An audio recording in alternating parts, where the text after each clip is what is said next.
আমাদের বাড়ির পিছনের পেঁপে গাছে একটা মাত্রই পেঁপে হয়েছিল, তাই আমি ভাবলাম আজকে পেঁপে চাটনি করি। একটা পেঁপে হয়েছিল, পেঁপেটা পেরে নিয়ে একটু স্টাইল দিয়ে নিলাম আর তারপরে কুড়নিতে করলাম। পেঁপেটা হালকা একটু পেকে গেছিল আর পেকে গিয়ে এত সুন্দর লাগছিল পেঁপেটা দেখতে, আর কি বলবো। চলো চলো ঝট করে তোমাদের সঙ্গে পেঁপের রেসিপিটা শেয়ার করে দিই। প্রথমেই আমি কড়াইতে তেল দিয়ে নিয়েছি আর তার মধ্যে শুকনো লঙ্কা আর সর্ষে দিয়ে নিয়েছি। এবার দেবো তেজপাতা, আর আমার হাতে না সবাই এগিয়ে দিচ্ছিল সবকিছু, তেজপাতা লঙ্কা বলো সবকিছু এগিয়ে দিচ্ছিল। আমার তো মনেই হচ্ছিল না এটা পেঁপে, এত সুন্দর দেখতে লাগছিল। আমাকে হেল্প করার জন্য মা চলে এসছে, আমি নাকি খুব ভালো পারি না, তার জন্য ভালো করে রান্না করানোর জন্য চলে এসছে আমার মা।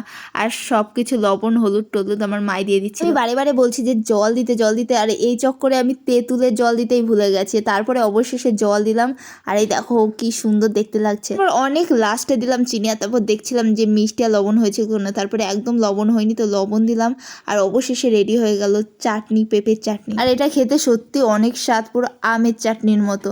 আর এই যে অনেক বাচ্চারা আজ